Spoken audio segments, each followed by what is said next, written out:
Good evening, everybody. This is Jake Wynn from Pennsylvania in the Civil War, here for night number 2 of our Grant after party.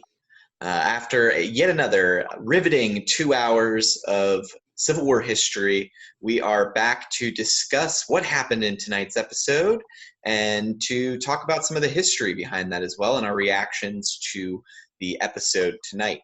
I am joined by another member of the team for Penn Civil War, Cody Aish, as well as Tony Brown and Avery Lentz of the Battles and Banter podcast.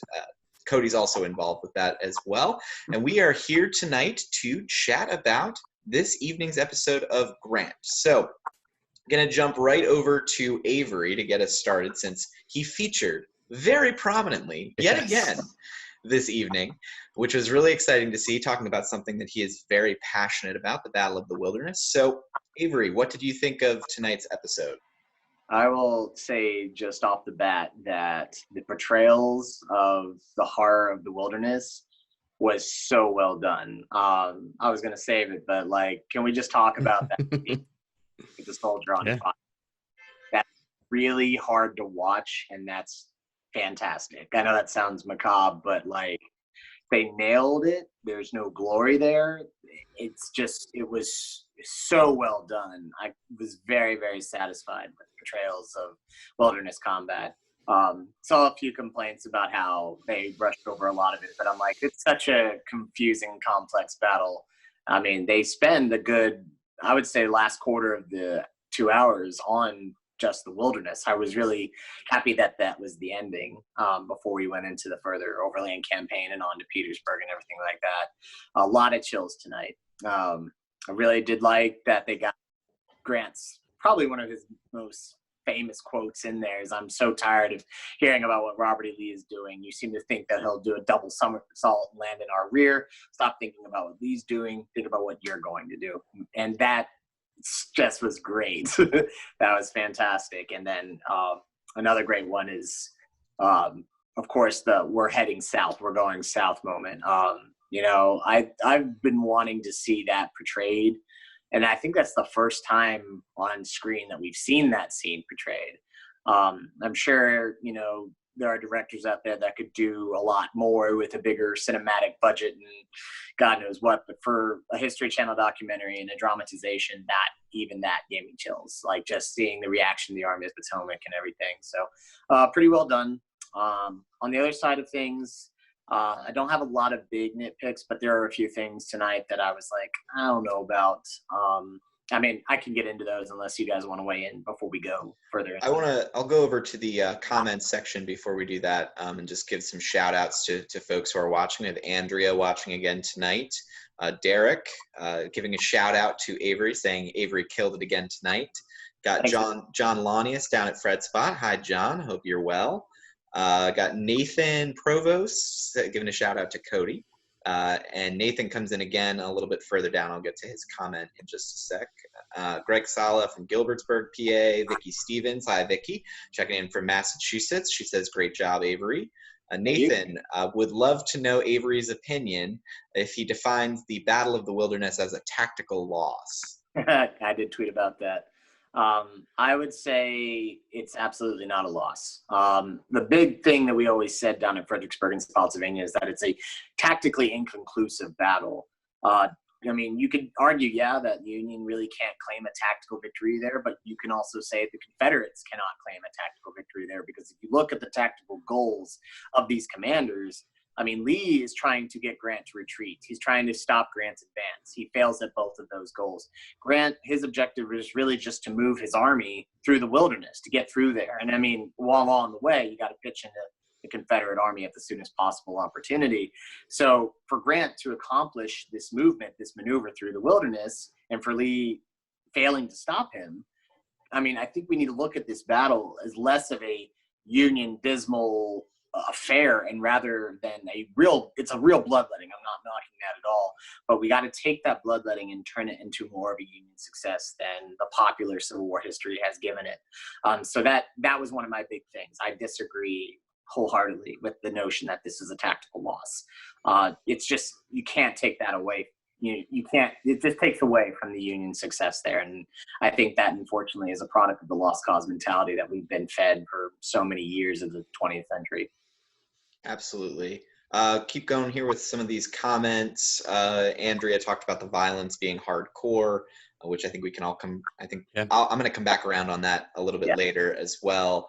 Alex Kuhn comes in. Sorry, but all the reenactor portions are terrible. They did the opposite of nailing it. Totally farb and unauthentic. I have to say that tonight I think I watched a little bit more closely, and I tweeted this out for Penn Civil War, that I thought that the battle scenes are by far the weakest part of this entire documentary, by far. I think there's a lot there that is just not up to snuff, even for the History Channel. I will say though that, you know, I think that the documentary overall is a pretty awesome success, in spite of the terrible reenacting, terrible battle scene sections. Yeah, you guys have any thoughts on that? I mean, I'll give Cody and Tony a chance to weigh in, but all I will say is that, you know, we're not supposed to be watching for those scenes. I mean, they're just depictions. It's more than you would get in most documentaries. You know, yeah, they're pretty weak. I would say violence-wise, they're capturing that, the visceralness and the grittiness of those fights.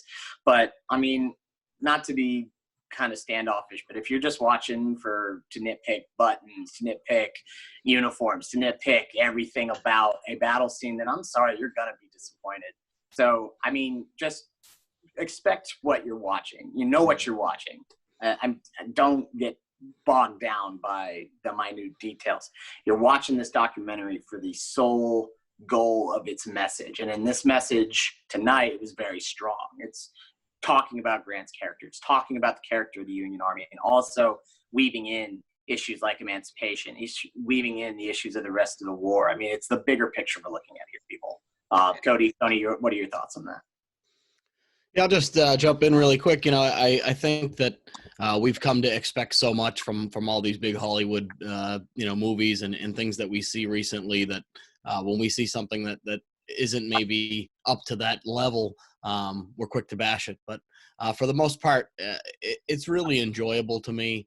I think that you know, the battle scenes, if a picture is painted and you can kind of fill in the details with the knowledge you have, it's doing its job. It's serving the purpose.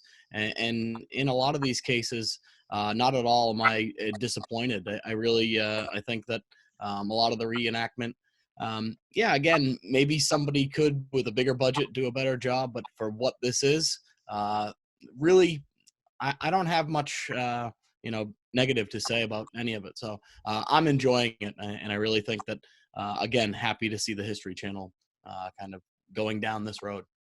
Yeah.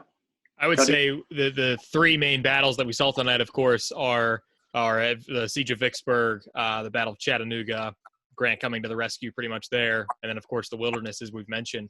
And I think that these are three huge cataclysmic engagements of the Civil War that even people generally interested or knowledgeable about Grant or the conflict as a whole, they know these names but don't know a lot of the context of them. And so I think this was, especially for Vicksburg, way more in depth than I expected that this series would have gone.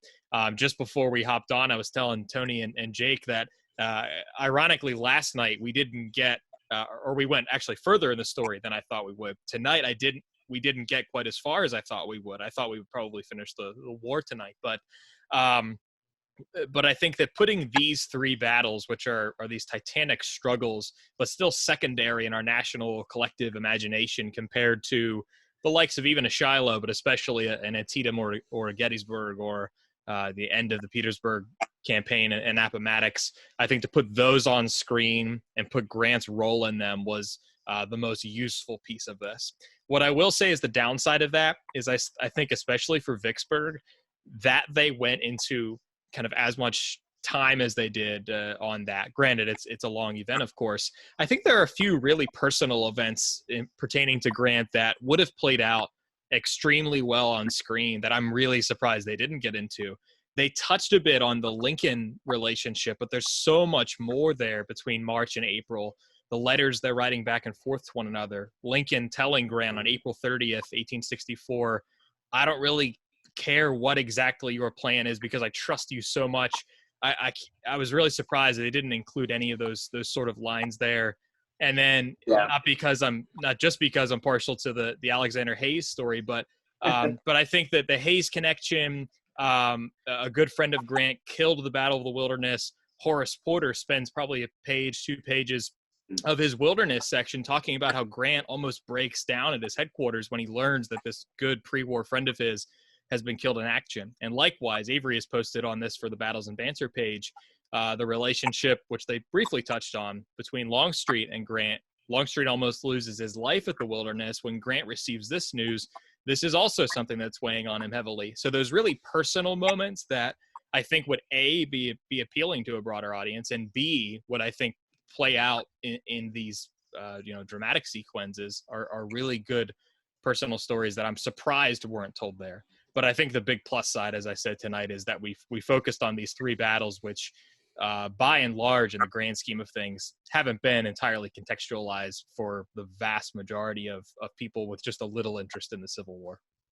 I don't think, I'm trying to like rack my brain about, has there been a popular history depiction on TV or in a documentary other than Ken Burns about Vicksburg? I'm having a hard time pulling up any kind of depiction of Vicksburg other than Ken Burns. The miniseries in the 1980s, The Blue and the Gray, I know that it had some on both Vicksburg and Maine. And, and Patrick Swayze. Well, that was the North and South. Oh, that was North and South. Yeah. Gregory Peck as Lincoln, right? Gregory Peck as Lincoln. Stacy Keach was in it. Yep. That does depict a bit about Vicksburg. The Wilderness is there. Even the Battle of Hanover is in that briefly. But yeah, so we do see a couple of those. But this was certainly the most in depth I think we've probably ever seen. Yeah.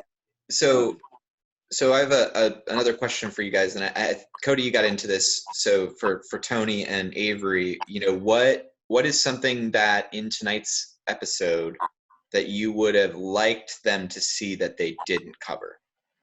Yeah, Tony, you go first. I guess Cody kind of did touch on it, but some more of that, the personal, I felt at points that we get a little bit away from Grant's story, trying to kind of, explain what else is going on. But because this is a Grant documentary, I think we would have served a little bit better to talk about some of those personal letters, to talk about some of the personal things that he's dealing with, so that we can either kind of prove or debunk some of these myths and things that are still out there. We mentioned last night kind of the alcohol. I think that they've consistently done a decent enough job to mention it, but not make it a focal point. So I think some of that stuff, some of the relationships certainly would have been nice to see how, because during the Civil War, so many of these guys came up through West Point together. So some of that stuff, personal side, I think would have helped kind of build the story and made it that much more enjoyable. To piggyback off what Cody was saying about all of what's going on in Vicksburg, I was kind of disappointed that there was no inclusion of at least more Julia and Fred Grant, because both of them come out to visit him at Vicksburg. And in fact, Fred's with him for a lot of these campaigns. It would have been really cool to see how Grant's still a family man during all of this. What's Grant's family dealing with and doing during his time as a major commander in the Union War Department? And the answer is at least for his oldest son, he's there with them. Fred travels with Grant to DC when he accepts commission as Lieutenant General. They get a standing ovation at what's the name of the hotel? I always blank on Willard's Hotel. Yeah, so that would have been really cool to see, but I get it. One thing I will probably say was a bit of a stretch. It's the swig. It's that swig of whiskey at Vicksburg. What's interesting is I've read those accounts. They all come from John Rawlings, because some of us know John Rawlings in his diaries is taking it upon himself to keep Grant sober. Ken Burns really harped on that in the Ken Burns documentary, and I feel like that's where a lot of the drinking myth came from.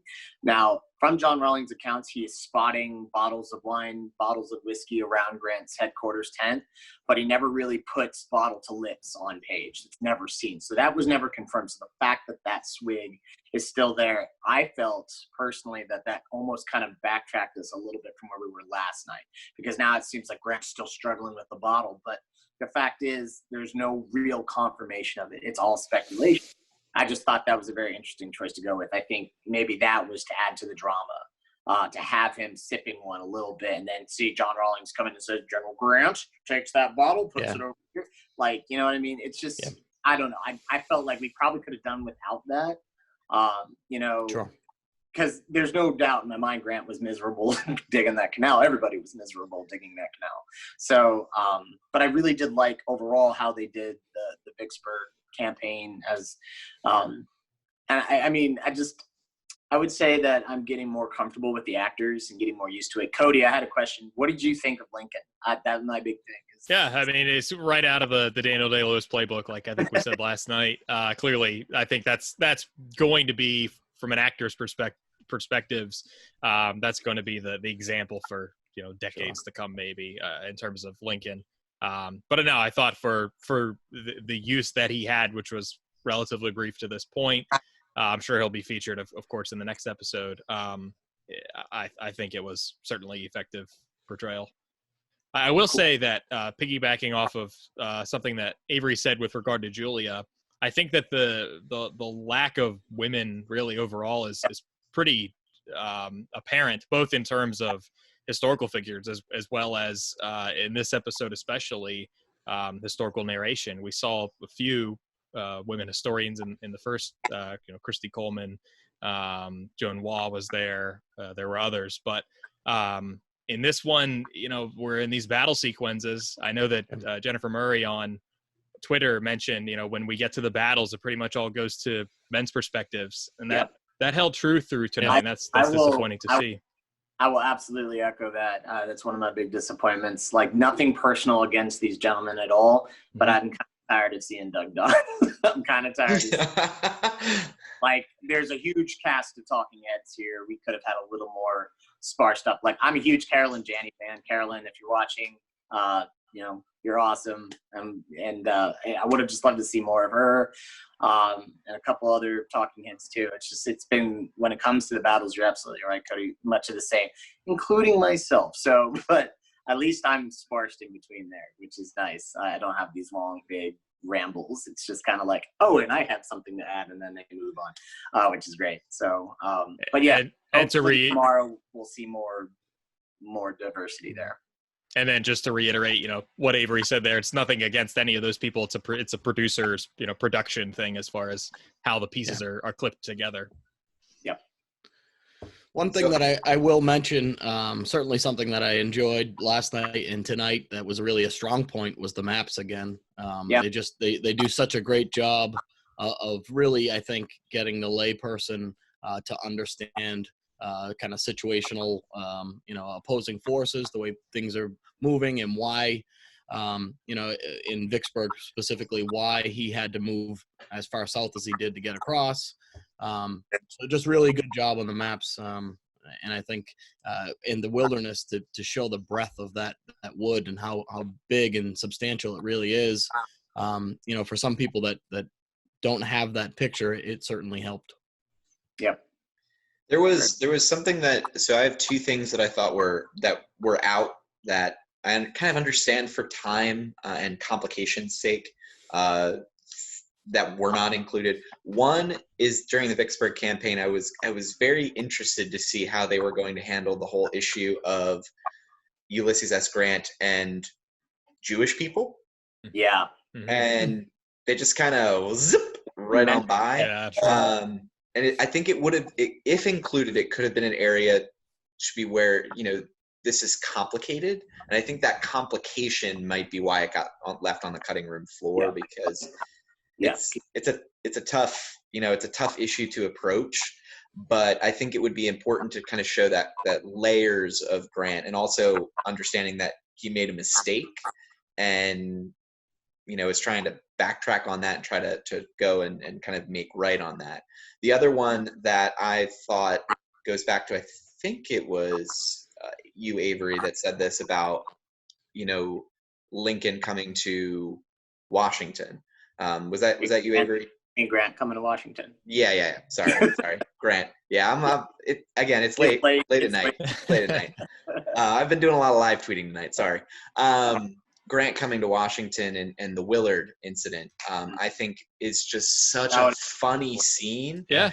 It's, at the Willard and then also at the White House as well. I can understand why they didn't include that, because sets and it costs a lot of money to make these things. But it's just like such a great scene for both of those if that would have been included. But I thought tonight, I thought it was great. I thought the way that they covered, I love Milliken's Bend being included in there, and that kind of lengthy section talking about emancipation, black soldiers.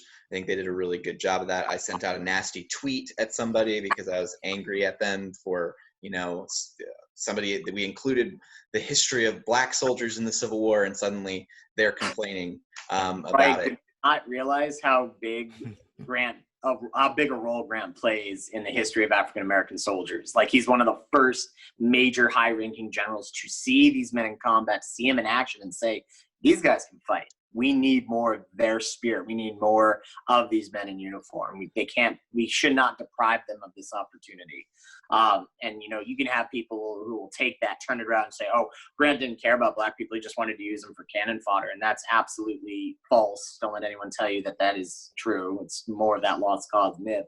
But, that's one thing I will say that continued tonight that we saw last night is this inclusion of that narrative of the history of slavery, the history of the African-American plight during the Civil War, the Emancipation Proclamation being so heavily featured. I really liked how that event, when you look at the proclamation, it's so much tied to Antietam. It's so much tied to the Eastern Theater because it's a very Lincoln-esque, very, Washington-centered storyline. To see how it reached all the way up to Grant while he was at Vicksburg, while he was doing that campaign, it's very important, and I'm really glad that they included that. I think it was Ta-Nehisi Coates, sorry, it's late, who says, this is the kind of fundamental piece of it that we overlook, is that it allows for the enlistment of African-American soldiers in the United States armies.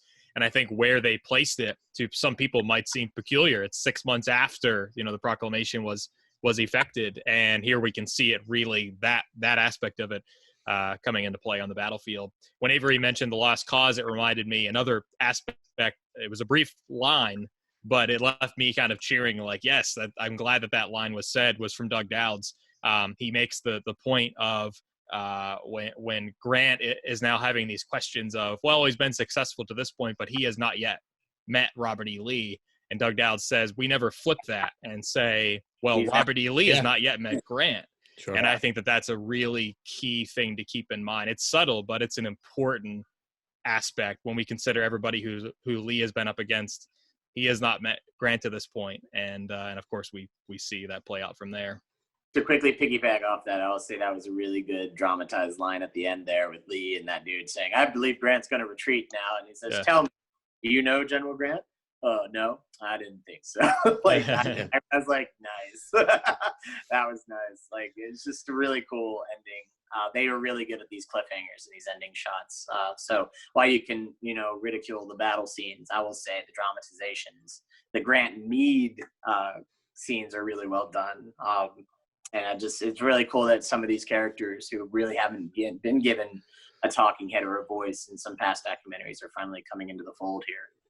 Meade had officially more lines in this episode than he did in the whole movie Gettysburg. Good Grant.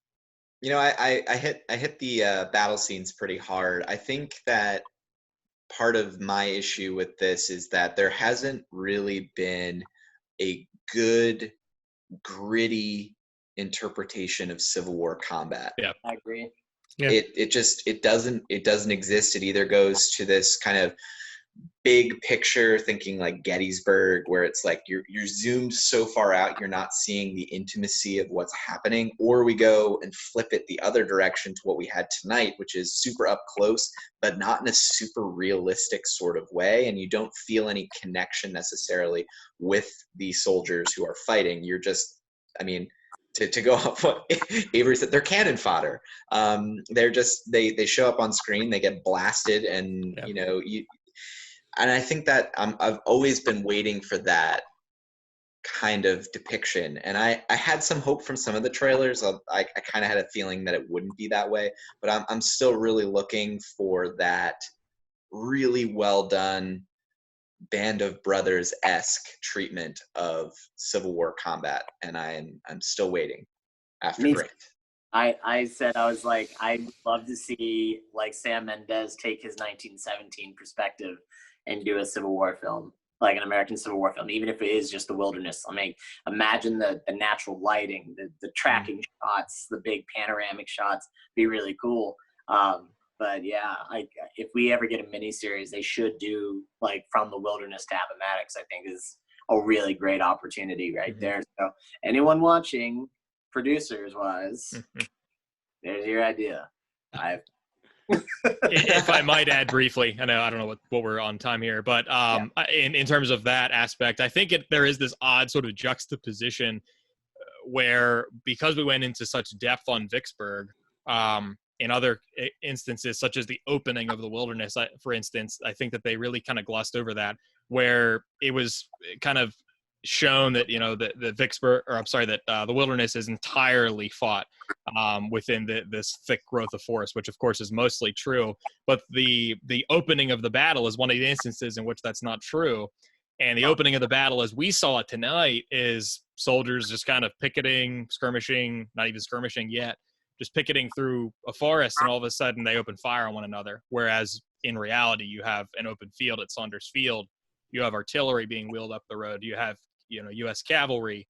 None of that is depicted there. Again, that's one of those things that is a little nitpicky, but I think when you're showing kind of the opening of a battle, that is something that can really negatively inform people to the point that, that's how you build myths, I think. And Sure. That was kind of a disappointing one. We went into the commercial and I was thinking, maybe when they come out of the commercial, they'll take a step back and contextualize this. And it didn't happen. They just kind of stepped off from there.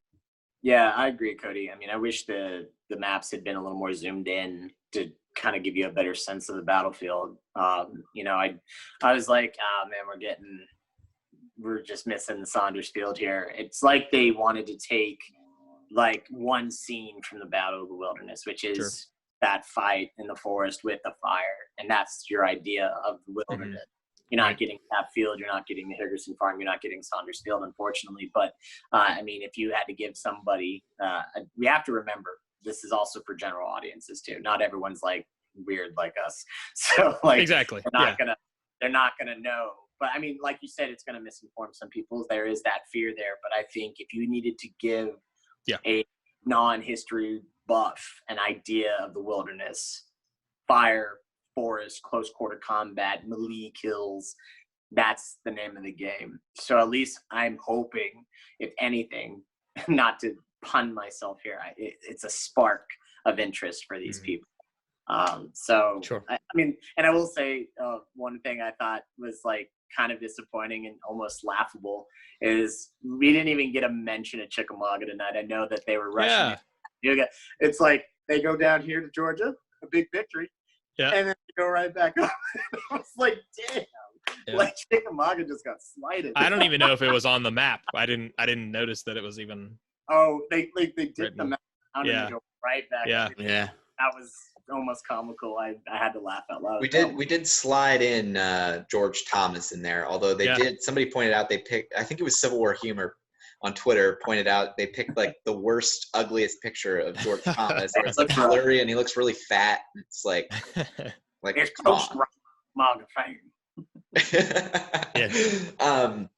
So we have a few more minutes here, and I want to kind of go through some of the comments. We have had a lot of comments tonight. Thank you all for tuning in with us and watching. It's been great. And people have kind of latched onto those ideas about kind of getting up close. They really like your idea, Avery, about doing a 1917 style kind of gritty Civil War film. I think John Lonnie has made a reference. It's like, give me Spotsylvania like the Pacific. Yeah.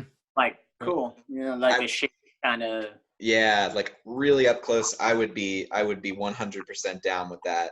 But I think another thing something from the comments that I've seen, there's been a couple comments mentioned this. I know Nathan said it about this being really good for a general audience, for not the Civil War, people that already know this, that are doing kind of what we are doing tonight and what many of you are doing in the comments as well, which is kind of analyzing this and looking at the decisions that are being made by the filmmakers and whose talking heads they put where, and leaving out some things and leaving others in.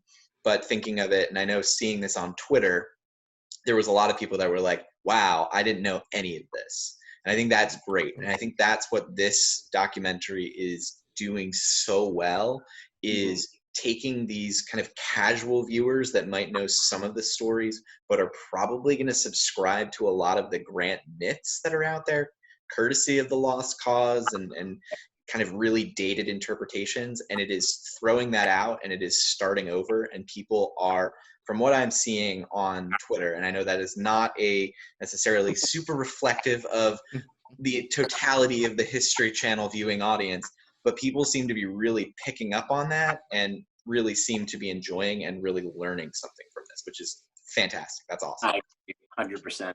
Yep. All right. Well, you guys have any last thoughts before we sign off for night 2? I just wanted to add briefly, I know that you tweeted a brief bit about it, Jake. John Pemberton, since we're on Pennsylvania, the Civil War here, one of Pennsylvania's wayward sons during the course of the war. In kind of current events, not to, harp on anything controversial here, but of course, within the past couple of weeks, there's been the big story of Nathan Bedford Forrest's body being removed from cemetery. John Pemberton, when he died and was being buried at Laurel Hill, which is the same cemetery as George Meade, if I'm not mistaken. Yes. George Meade's family, as well as John Dahlgren's family, protested his burial in Laurel Hill Cemetery. So we talk about, these events in our history, the unfinished debates of the Civil War era, that generation, because they didn't finish these conversations, it's why we still continue to have debates today. It's nothing new.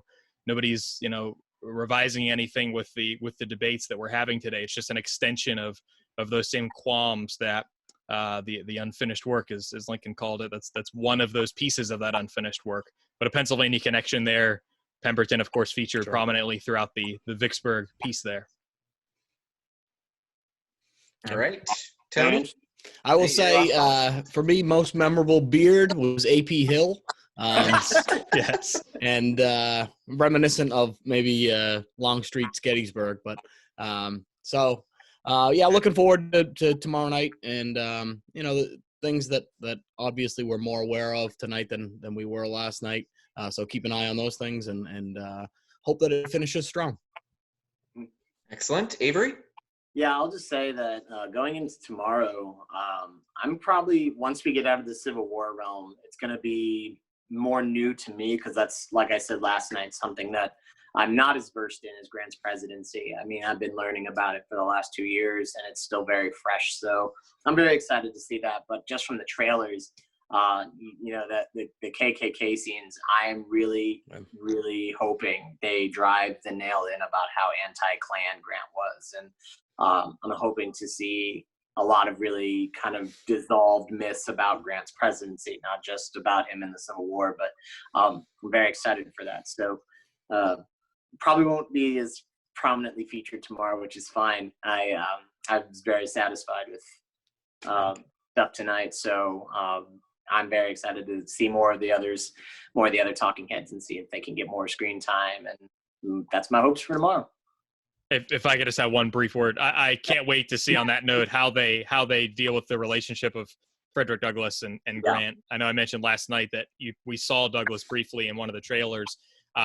Douglass, as far as major historical figures with whom he had interactions in his memoir, in his speeches, in his writings, Grant is right at the upper echelon of people who he had the utmost respect for. And that tells us something, I think, to kind of counter that idea that Grant, as Avery said, there's this idea Grant didn't really care as much about African-American soldiers or people.